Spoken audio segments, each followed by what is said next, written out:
प्राचीन भारत के विशाल भूभाग पर कभी एक ऐसी नदी बहती थी जिसे देवताओं की नदी कहा जाता था, जिसे वेदों में ज्ञान की धारा का प्रतीक माना गया और जिसे ऋषियों ने जीवन, संस्कृति, सभ्यता और चेतना का आधार बताया। वह थी सरस्वती, वह रहस्यमयी, विराट और आज खो चुकी नदी, जिसकी गूंज भले ही समय की धूल में दब गई हो, परंतु उसका प्रभाव, उसका अस्तित्व और उसकी कहानी आज भी भारत की रगों में, ग्रंथों में, पुरातत्व में और आधुनिक विज्ञान की खोजों में जीवित है। ये कहानी सिर्फ एक नदी की नहीं है, बल्कि भारतीय सभ्यता की जड़ें कहाँ और कैसे बनी, ये समझने की कुंजी है। और यही कारण है कि द लॉस्ट सरस्वती, खोई हुई सरस्वती का रहस्य आज भी वैज्ञानिकों, इतिहासकारों, भूगर्भविदों और आध्यात्मिक जिज्ञासुओं के लिए एक ऐसा पहेली है जो जितना खुलती है उतना ही ज्यादा रहस्य पैदा करती जाती है। वेदों में वर्णित नैमिषारण्य, कुरुक्षेत्र, प्राचीन यज्ञ स्थल, वैदिक सभ्यता, महाभारत युद्ध, ऋग्वेद के मंत्र, उन सभी में सरस्वती का उल्लेख इतनी बार मिलता है कि ये मानना असंभव है कि ये नदी सिर्फ एक कल्पना थी। ऋग्वेद में उसे दृढ़वत यानी विशाल और अविरल कहा गया है। उसे सातों नदियों की माता बताया गया। उसे हिमालय के श्वेत हिमखंडों से निकलकर पश्चिम की ओर बल खाती हुई बहते हुए समुद्र में गिरने वाली नदी के रूप में वर्णित किया गया। परंतु आज हम भारत के नक्शे पर किसी भी कोने में सरस्वती को नहीं देखते। तो क्या ये नदी सच में अस्तित्व में थी? यदि थी तो कहाँ गई, कैसे सूख गई, या क्या ये पृथ्वी की सतह के नीचे आज भी बह रही है? और क्या आधुनिक विज्ञान इस रहस्य को सुलझा चुका है? ये खोज तब तेज हुई जब 20वीं शताब्दी के अंतिम दशकों में सैटेलाइट इमेजरी तकनीक ने पृथ्वी की सतह और धरती के अंदर छिपे रूपों को दिखाने की क्षमता विकसित की। इसरो और नासा की सैटेलाइट तस्वीरों में राजस्थान और हरियाणा के रेगिस्तानी इलाकों के नीचे एक विशाल सूखी हुई नदी की चौड़ी धारा दिखाई देने लगी, जो बिल्कुल वही मार्ग था जिसे ऋषियों ने वेदों में वर्णित किया था। और यहीं से आधुनिक विज्ञान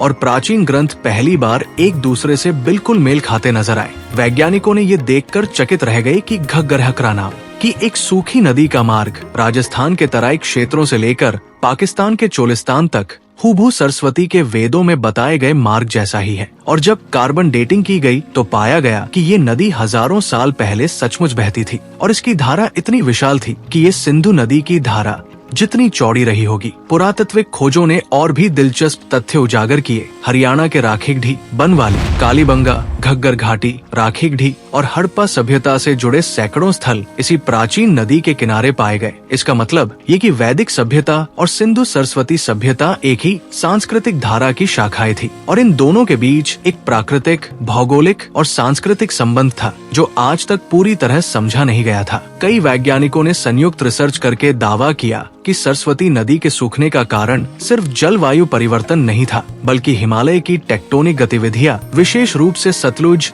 और यमुना की दिशा बदलना इस नदी के पतन का मुख्य कारण बना। सतलुज जो पहले सरस्वती में गिरती थी, वो पश्चिम की ओर मुड़कर सिंधु नदी में जाने लगी और यमुना पूर्व की ओर मुड़कर गंगा में मिलने लगी, जिसके कारण सरस्वती का जलस्रोत खत्म हो गया और ये नदी धीरे धीरे रेगिस्तान में विलुप्त हो गई। परंतु इसके अवशेष आज भी जमीन के नीचे छिपे हुए हैं, जहां मीठे पानी के भूजल भंडार वैज्ञानिकों को बताते हैं कि कभी यहाँ एक विशाल नदी गर्जना करती हुई बहा करती थी। ये रहस्य और भी रोमांचक बन जाता है जब हम जानते हैं कि सरस्वती का उल्लेख सिर्फ भारत में ही नहीं बल्कि ईरान के अवेस्ता ग्रंथों में भी मिलता है, जहाँ हरवती नाम से इसका वर्णन है, जिसका अर्थ भी वही है, जो हर जगह बहने वाली, पोषण करने वाली नदी हो।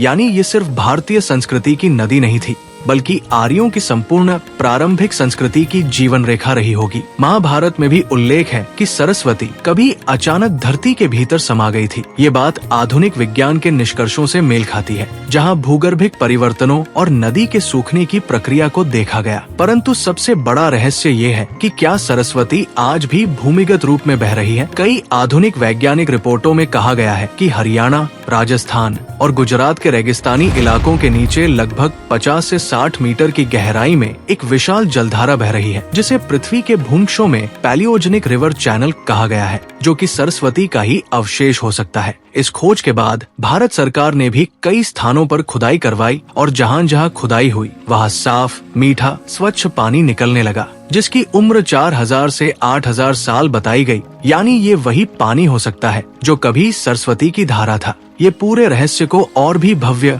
और आध्यात्मिक बना देता है। एक ऐसी नदी जो हजारों साल पहले सूख गई, जिसके किनारे पूरी सभ्यताएं बसकर लुप्त हो गई, जिसकी स्मृतियां वेदों, पुराणों और महाकाव्यों में दर्ज रह गई, उसका पानी आज भी मिट्टी के नीचे जिंदा है।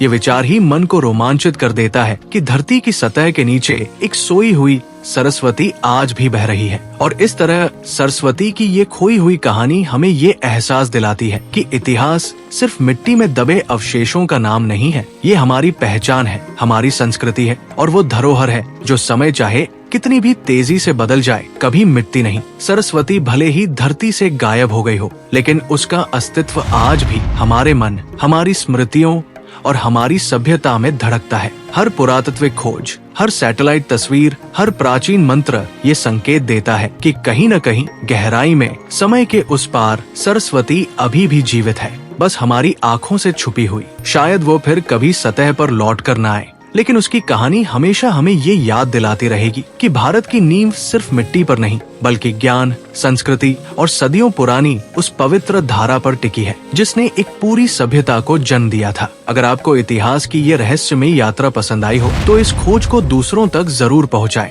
क्योंकि सरस्वती की तरह कुछ कहानियां बहना नहीं चाहती, बल्कि पीढ़ी दर पीढ़ी जीती रहती है। अगले रहस्य तक